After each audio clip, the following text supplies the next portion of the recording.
one of them broke and spun me around, and I crashed into these cabinets.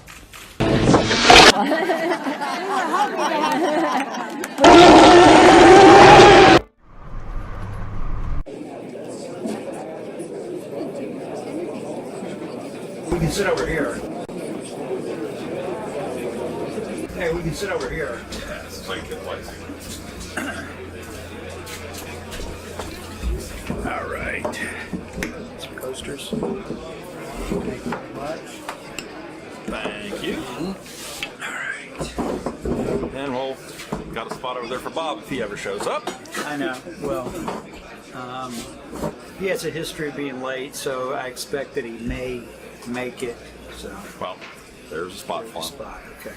Well, hey, the last time we got together, I think it was you that made the prophetic comment that at some point all this political extremism is going to go from just words to violence. And, well, last Thursday, it happened.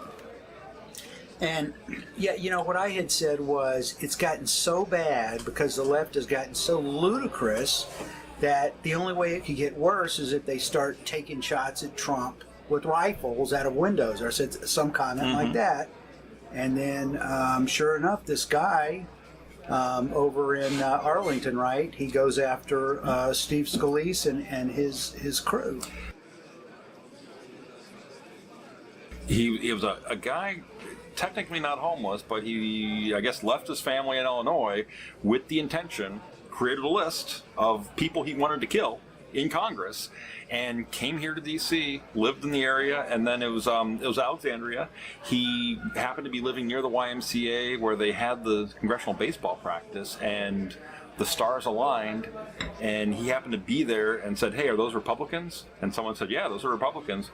He went back to his truck, got his rifle with 200 rounds of ammunition, I think was they found, and started taking pot shots. And if those Capitol Police officers with their guns had not been there, we could have lost 20 or so members of Congress. Yeah, that's what he was ready to do. Yeah, it's a real us versus them mentality, but it's even, of course, worse with violence like that, you know. And it's the culture that has been created and cultivated by the left since the election against Trump and against conservatives. How could they think that this wouldn't happen? It's not just about this guy with the rifle, but you could go down the whole list: celebrities, politicians, people basically calling for the murder of the president. Madonna, let's blow up the White House. Yeah, Johnny Depp a week after what happened to Steve Scalise goes to a film festival and starts saying, like, didn't an actor kill a president once? And he's had to apologize for it, but he's already said it, and all his fans laughed at it. And Kathy Griffin lost her job, but the thing is, that picture is ubiquitous. And Mickey Rourke, the actor, said somebody should take a baseball bat to Trump. Who was it? It was one of the rappers that said something about Snoop Dogg. He has a had video. Trump with a video, I think, and he shoots him. Yep. So it's like a clown. He shoots him with a toy gun. And on. Plus, you have Pelosi. Some of these people saying the Republicans are killing people. So you gin up this anger, and people literally want to kill him, and they say they want to kill him. And then, and then across Facebook, people get hyped up. And well, you gin up this anger, but you also gin up justification. Hey, I'm just trying to defend myself. The evil Republicans are trying to take everything. They're out there killing people. It's got to be stopped. Usually, Yeah. There's a time for reflection and a time to get. And they showed the Democrat members that were having their baseball practice at the same time. They got together and they did a prayer for the Republicans, and then they had a great game the next day where all the camaraderie was there. But then within a week, you're back to the same nasty tactics. People, I said 2 or 3 days, and that's it. Because we've seen the way this happens in the past. There was no grace period. What they do is they say, we have Hitler in the White House. And if Hitler is in the White House, then, like you say, that's the justification. what's wrong with taking a shot at this guy or killing the other Republicans that are helping Hitler? Yep. You know, The logic is it's okay to punch a Nazi. Und ein ausgerechnet Himmler getreueste Vertreib. Das ist der schlimmste Verrat von allen! But they don't really say, like, well, who's a Nazi? Because there aren't many Nazis in America. Even the KKK is supposedly everywhere, but even the Southern Poverty Law Center says there's probably 5,000 or 6,000 actual Klansmen in the United States. Yet you can go punch anyone that you think might be one. Not that we're in a nation of over 300 million people that you can only punch or kill 6,000 of these people. But no, they're putting that on half the population because half the population supports Trump, supports him in the election. If the Southern Poverty Law Center says there's 5,000 or 6,000 KKK, then there's probably less than 1,000. I mean, whenever you see them marching or doing it, you see about 40 of them. Mm-hmm. So I don't know where these people are at even. But supposedly, I mean, we're constantly looking out for them. But the only KKK member that was in Congress was, what's his name from West Virginia? Robert Byrd. Who was a leader. He's the only one that you can really point to saying, in our modern era, have there been a Klansman in Congress? Yes, Robert Byrd. Yeah. So, to sum up, we as conservatives typically, and as usually at the back of the bus, have a dual problem. Violence against our agenda, in addition to all the usual problems with getting our stuff passed, with weak leadership and misinformation and everything else. Mm-hmm. It just keeps getting worse. It keeps getting worse. It used to be, you had politics and you had obstruction and misinformation. Now you have people going after you with guns. Exactly. Well, and look at the Berkeley stuff. So that's violence. There's violence in the streets, as we know. The Clinton campaign, they say, had diverted money to funding some of these things. It wasn't direct, but they gave money to people to organize violence at Trump rallies. Mm-hmm. So the whole thing of organizing violence and having violence is, and let's add another thing to it. People on the left said that the police are going out and just targeting African Americans. Not true. And there was a liberal New York Times had an article which showed it was a study that they are not going disproportionately after any group.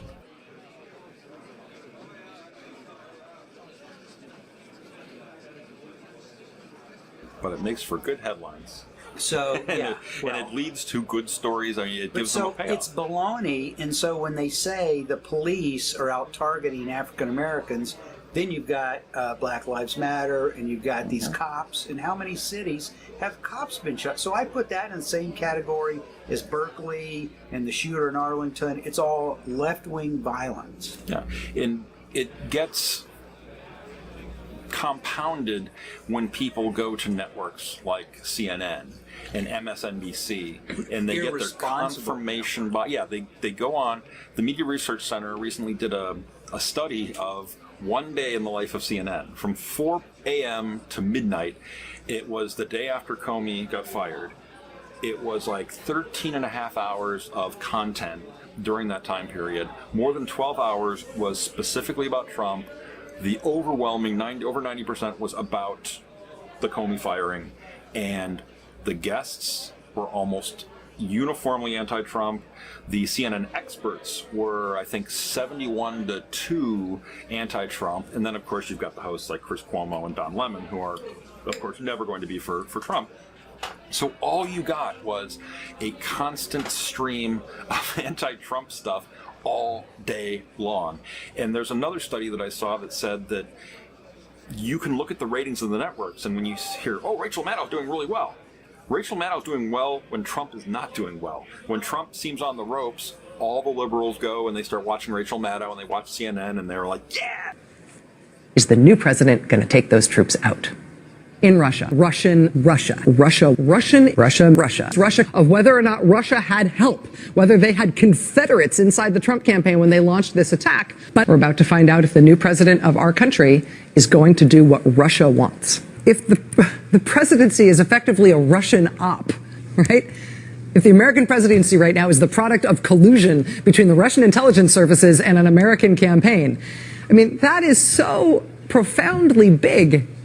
We're winning. There's money in this. Yeah, exactly. And when Trump starts doing well, when he starts getting the upper hand in something, then they get, oh, shoot, and they turn off their TVs and they watch something else. They're on Facebook or something, and they're not watching these networks. So it's in the networks, the liberal networks' best interest, it seems, for them to stir up the anger, stir up the hatred. And they are, a network like CNN is really more of, it's kind of an entertainment, sensationalist type net. I mean, it's really, it's like the old National Enquirer, World News, tabloid things.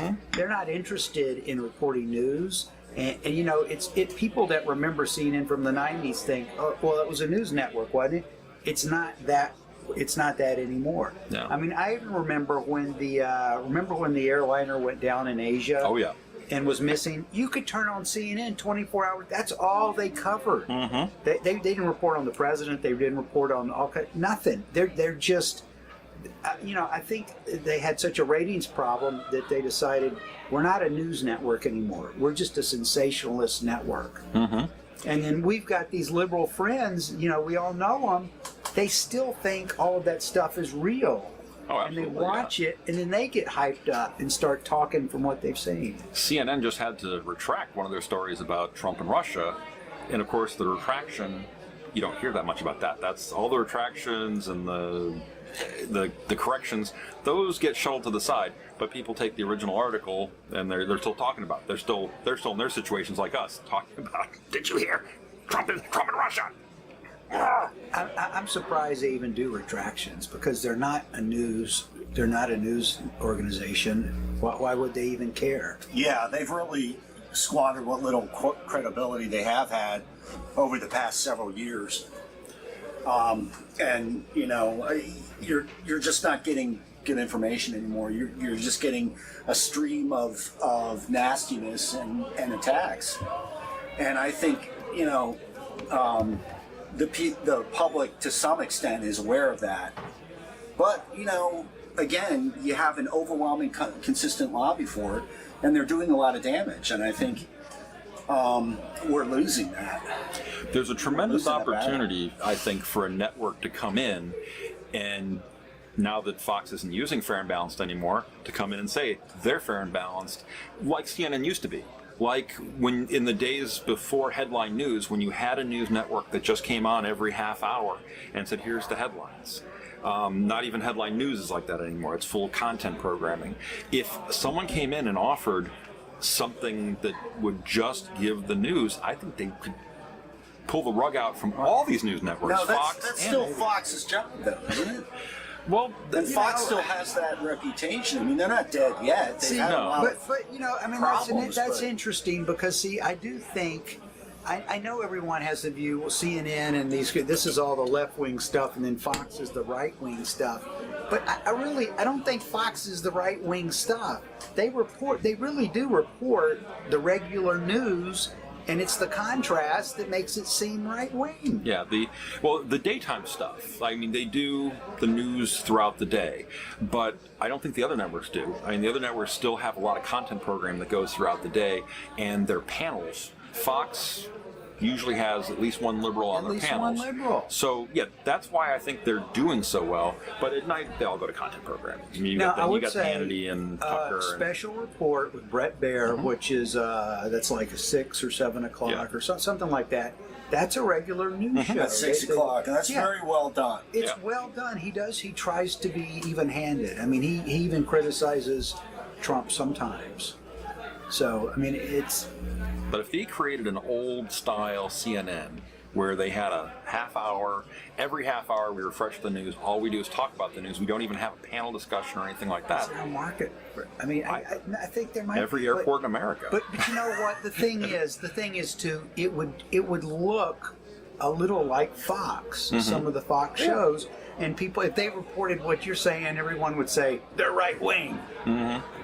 Well, that begs the question, David. Are you saying that people like Sean Hannity should go from Fox? No, I think there's a place for both left and right media. That's not a problem. I mean, you can't have it out there. You can't be extreme. Like I think the left wingers, like the Rachel Maddows, are fanning all these fires of hatred. There's also a lot of dishonesty and distortion. I Right. don't think you can say Sean Hannity distorts the truth. No, but the thing is, I think that if you had a network that just did straight news, that you could, you clean up with advertisers, you could sweep the ratings, because I've noticed, and I've heard this talked about, you go take your car in to the dealership, you go to jury duty, you go to the doctor's office. They have HGTV on now. They've got the home construction show. Yeah, because they know I don't want to have a news network in there that's going to only cater to part of the crowd. And if I've got everybody off. Exactly. And then you might have people getting in fights in the waiting room. I didn't think about that, but maybe you're right. Yeah. Because that's why they show home building adventures or whatever, buy my lakefront home kind of thing, or animal shows, because that will keep people calm, and you don't have to worry about people getting in fights over what's on the TV. You just deal with it. Well, it comes down to the social level too. I'm on this dating site, Plenty of Fish. Mm-hmm. And was talking to a woman recently, going real well, and we're going to meet up, and suddenly she's like, I didn't want to ask you this in person, but how do you feel about Trump? And I'm like, oh. Oh, no, man. I said, look, I think he's doing a good job. You're either golden or it's over. And business has to get started in this country again. I think he's a pretty good guy. She said, I don't. I think he's a terrible racist and everything else. And she broke a date. she swiped left. Because a vision softly creeping. Has to be a joke. I cannot believe this is happening. I'm literally about to fucking kill myself, and I'm not kidding. You better fucking fix this shit right now. I literally am gonna die. I need an ambulance. I can't believe That in her lifetime she deserves to be the first female president. And that's what makes me so sad.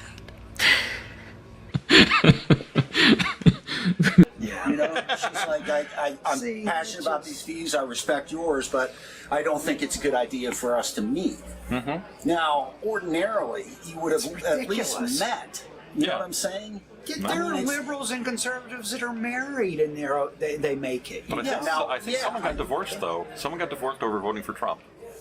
Well, it's just like somebody. No, I know, but it's gotten so pervasive. Oh, yeah. Yes. People are vetting you before you. I mean, and I didn't even say like I voted for Trump or anything, and I'm not going to change my conservative political beliefs, guys. But it makes you shake your head when you run into that kind of thing. Was she really good looking? Yeah, she's pretty good looking. Well, maybe. Yeah. Hey, Pete. Well, let's at least have a little fun and then tell the truth there, buddy. But jeez, I mean, it's like I know.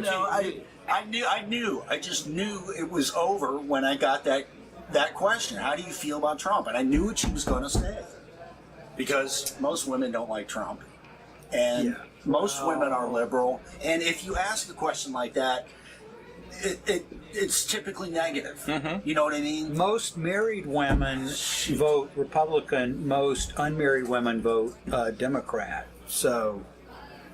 You look at that date lab thing in the Washington Post, and if they have like certain things along the side, like what's a perfect date for you, what are your ideas, and then there's always what's a deal breaker. And I don't know if it's the type of people that sign up for date lab or not, but usually it's conservative or Trump or something like that is always a deal breaker.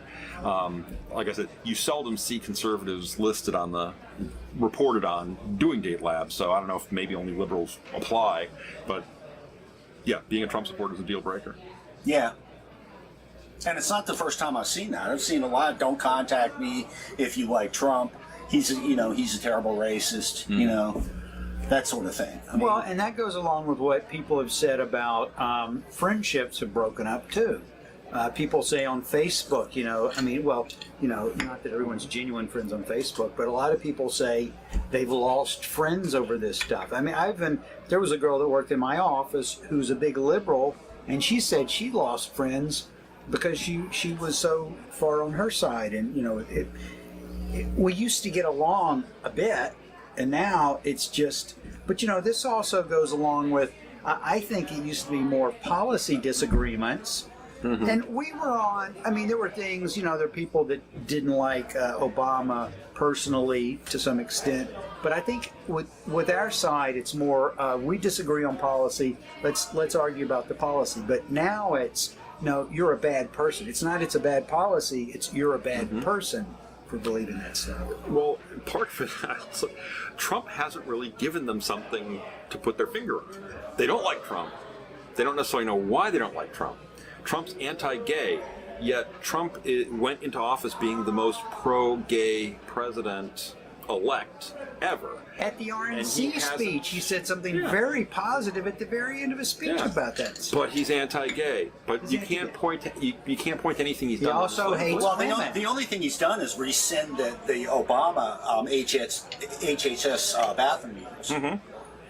So that transvestites can't go in and where 10-year-old girls are changing, and that's very good. And that's not anti-gay though. Most people wanted it, but it's anti, their agenda. It fits in. I know, but that's what it's like. He's saying it's not anti-gay, really. Yeah. And you it's not wholeheartedly Yeah, you can't really have the policy arguments with people. Because there's not a lot of policy arguments yet to have arguments about. It's just a visceral hatred towards the man Donald Trump. However, I think that if it was George Pataki, they'd still be saying the same things because they would. It's a Republican. They build them into these characters. It's Trump the way, might have made it a tiny bit easier, but it's like the thing. Well, Trump hates women. Well, why? Well, because he calls women pigs. No, he got into that thing with Rosie O'Donnell. He called her a pig, and then they say, "Oh, that's what he thinks of all." Well, he didn't say that. No. They take the one thing and they extrapolate. Mm-hmm.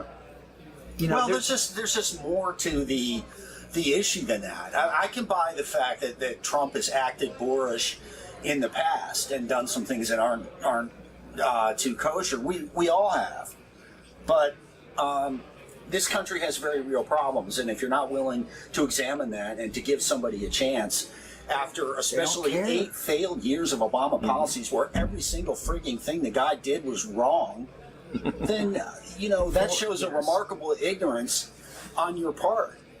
And you guys know as well as anybody, most of the people you talk to who just decide they don't like someone don't really know very much. Yeah. And what boorish things has he done as president? We don't have. We have allegations of what he's done with. I think he's acted pretty good as president. A few Twitter rants. Yeah, but even they take what he said and they twist it around into something that he never said, and then they all accept it as that's what he said, that horrible thing, and he never said it. Mm-hmm. Like you saw the thing I got in a little thing with your buddy and some of the other people about. Well, look, we just found out that Trump lied about recording people. He never said, you go back and look at the original tweet, and he said to Comey, he said, you better hope I don't have tapes of this. That's not a claim that you have it. It's sort of like, as I said, it's like somebody says something rude or offensive to you, and you say, you better hope no one overheard that. Is that a claim that someone did overhear it? No. You can't twist. And yet everybody's saying, oh, look, he lied about those tapes. He didn't have tapes. When it was a horrible thing that he had the tapes, and now he doesn't have the tapes. That's the horrible thing. And this is coming from people who defended a man who wanted to know what the definition of the word is. Well, and you actually have good evidence. What is that definition anyway? It depends upon what the meaning of the word is. Yes. 20+ years on, I still don't know. But you have actual evidence that he attacked women, but none of that matters. That Bill Clinton actually attacked women. None of that stuff matters. It's let's take what the guy says, distort it, and then now it becomes accepted by everyone that is what he said. So he obviously he hates foreigners, he hates women, he hates African Americans, he seems to hate everybody. Because he's trying to put America first, get business And it's restarted for in this people. country, secure the borders, fix health care, offer some good tax reform, and do some other They don't stuff care that we about need. that the policies. They don't care. And these are our top issues. Another thing the other day I saw, he gave that speech in Iowa, the campaign rally speech, and he said, "I don't want poor people in my cabinet," which was a joke. It was a joke. Huh?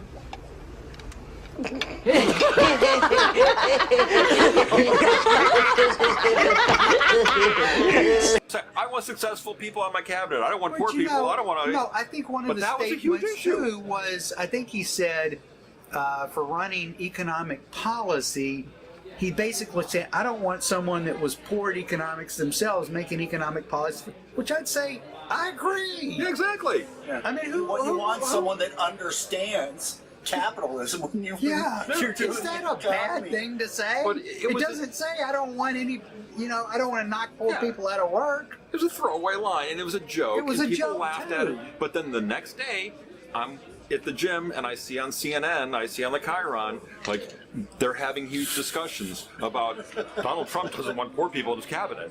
It's like, well, he does have poor people in his cabinet. He's got Ben Carson, who grew up in poverty. He has, who are some other members of the cabinet that have grown up in poverty? I mean, yes, he has Betsy DeVos. Yes, he has Steve Mnuchin, who came from great rich families. But he's got other people that have pulled themselves up from their bootstraps. And there's lots of Republicans that have done that. Ronald Reagan came from a broken home. And people don't. I mean, Condoleezza Rice Condoleezza came from, and Clarence Thomas, I believe. yes, And that's he right. From struggled. Pinpoint, Georgia. Yeah. So there's all sorts of poor people in the government who have been successful. But he doesn't want someone who's poor now. He doesn't want. I don't think Trump wants poor people in the country. He wants them to all leave. That's what you're going to be hearing now. I mean, that's the way. It's like the game of telephone. Some guy has a failed business. That doesn't mean he gets to be Secretary of Commerce. I'm not concerned about the very poor. We have. Yeah. So what? Yeah. I think we'd all agree with that. The head of Blockbuster does not get to come be Commerce Secretary. I don't know. It's really bad. It's a bad problem. If politics is perception, then our perception at this point is, just so nasty. Meanwhile, the clock is ticking on stuff that we have to get done. Again, we've said it here several times. It's just they're doing whatever it takes to destroy the agenda, to destroy the party, and to get back in power. And they might succeed. And they will might do succeed anything. with the usual lies and distortions and garbage, because they have nothing real to offer, as the Georgia special election showed. Mm-hmm. Well, and what loss is that in a row? Aren't they like 25-0 or something? I know, but we had to spend. this year 4-0 on special elections. We had to spend something like $26 million to get Karen Handel elected. Yes. 4 point. They spent a record amount too. Margin. Yeah, they spent a record amount, but it just goes to show we had to put huge amounts of money into it to make sure that she'd win. Well, and you keep in mind though all the free press that Ossoff, John Ossoff, yeah. All the free press, the free advertising he got from New York Times, Washington Post, CNN, I mean everybody around the country, free stuff. So when you add that to what they spent, it was way more than what Karen Handel had. And I saw something on the internet that Ossoff got less votes than the guy who ran against Tom Price in the previous election, who spent nothing. Oh yeah. And granted, this is a special election, and it wasn't in November, but you could not live in Georgia 6. You could not live in the country without knowing that race was coming up. So the Democrats spent tens of millions of dollars and all of the independent expenditures to get less than a guy who was just a throwaway candidate, the guy who was willing to be the sacrificial lamb in 2016. You heard the line, Handel asked Ossoff, she's like, who are you going to vote for in this election? I've addressed that. Is it true that you cannot vote for yourself? But I guess your point is that you don't live in the district in which you're running, so you will not be able to vote for yourself. It's something I've been very transparent about. In fact, I can't vote because I don't live in that. I want to say it was the Washington Free Beacon. Ossoff said that he lived 2 blocks away. Oh yeah, I think I've heard about this. Yeah, they sent a reporter to walk from his apartment building to the nearest landmark within the district, and it took 2.5 hours for the reporter to walk, and there was nothing. I mean, he was walking along highways and he wasn't close at all, and that's silly, and that obviously was a factor. It was a factor. The Democrats could not find a decent person within that district to run, that they had to go to some guy who was basically a carpetbagger. Yeah. And his response at the time in that debate was, well, I was born in the district, and not like her, she was born in D.C., and she's like, I didn't have a choice of where I was born, but I've been living here in the district longer than you've been alive. So, and he moved out of town. He moved out of the district a long time ago. He moved back in for the idea of running. It's just he forgot you have to actually live in the district. I like, the liberals keep saying, yeah, but we almost won this. Yeah, but we almost won this race. Yeah, but we almost won this. That's great. Let them keep almost winning forever. We'll be happy with that. Well, it was also, if this was a win for the Democrats, it would have been, this is 2018, prepare for the wave. Absolutely. And now it's like, well, I mean, it was a moral victory for us to get so close. There would have been articles about the demise of the Republican Party, even though we hold all this federally and statewide and everything else. The demise of the Republican Party. Now, I've seen some commentators on TV talking about the race, saying that the reason that they lost is they don't have anything to offer. They're just talking about Trump and how bad he is, and that they don't have any ideas of their own. And I think that's the biggest factor. You know what I mean? Yeah. And I hope they don't learn that lesson anytime soon. I think some people in the Democrat Party understand that. Bernie Sanders had kind of echoed something like that about the Democratic Party is a failed party. They have no plan. They have no model to win, which is all true. The stop clock can be right twice a day. And his idea is, we need to be more left-wing. That's his ideas. We need I know. Yeah. And there's a great statement I had to post on Facebook about him complaining about the Democratic Party. And he was all right, except about then, his plan is because we need to be more left-wing. Yeah, I don't think so. And the other thing is, things are not going to change because Nancy Pelosi, who has presided over defeat after defeat after defeat, is a dictator. She's not going to give up her spot. There's talk about moderates wanting to try to have more of a voice within the Democratic caucus, and she came out the other day and said, I value their opinion, but it doesn't mean squat to me. Like Tim Ryan, for example. Exactly. Who I think did run against her, and maybe like 2 people voted for her. I mean, they've got a lock on the leadership. Well, no, they have a problem because Nancy Pelosi is a great fundraiser. She brings in a lot of money, and that's where the rub is. They could remove her, but they don't want to because she brings in so much money, and they're not sure that her replacement could raise a lot of funds. And they're also down. Their quarter fundraising was something like $4.3 million, lowest since 2002, 2003. Did you see that? I saw that. Republicans had about 2.5 times the amount of money, over $10 million. Mm-hmm. It comes down to money. Money, money, money, money, money, money, money, money, money, money, money, money, money, money. Pelosi is also a great fundraiser for us, though. So exactly. It works both ways. So I mean, she has a long time losing record. She is, what is she, 88 years old? But that's not that old. But I mean, there's all that. So let's just say to my liberal friends, please keep Pelosi in office. We beg of you. She's one of our greatest assets.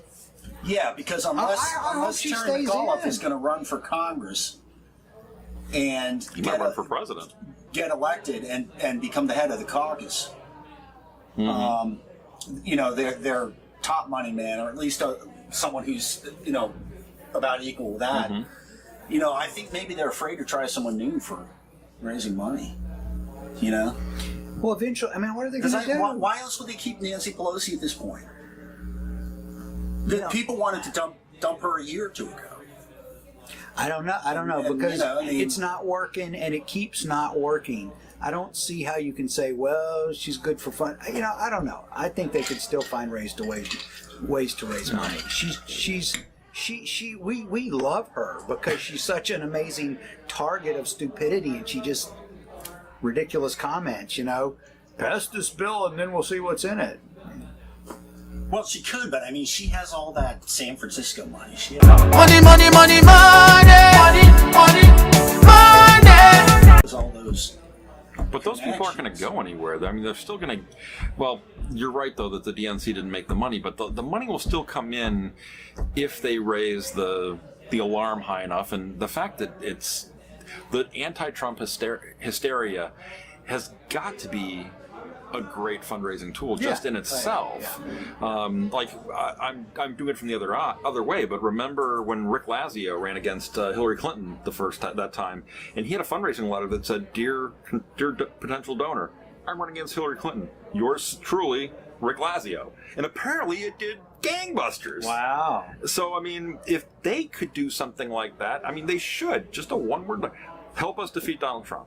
There's enough people that have the anti-Trump hysteria that, as we've been talking about, fostered by the media, cemented, they're crazed and rabid that... Fuck you, Nazi! Fuck you, Nazi! Fuck you! Why?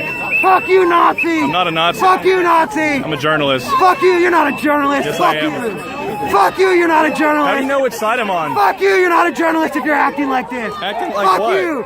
Fuck you! I just want the Fuck truth. You! Fuck you! I'm not a journalist if I want Fuck the truth. You! I'm just here documenting Fuck both sides. You! Fuck you! Why are you so angry at me? Fuck you! Why are you so angry? Fascist journalists are the worst! Fuck you! Who's a fascist? I'm you not. Are fucker! How am I Fuck a fascist? You. Fuck you! How am I a fascist? You're standing with fucking Nazis! Fuck you! I filmed your side first, and then I filmed them. I think he pissed himself, though. Get that part. Fuck you, asshole! Fuck you, asshole! Can you tell us what's going on out here today, ma'am? I'm sorry? Can you tell us what's going on? Fuck off!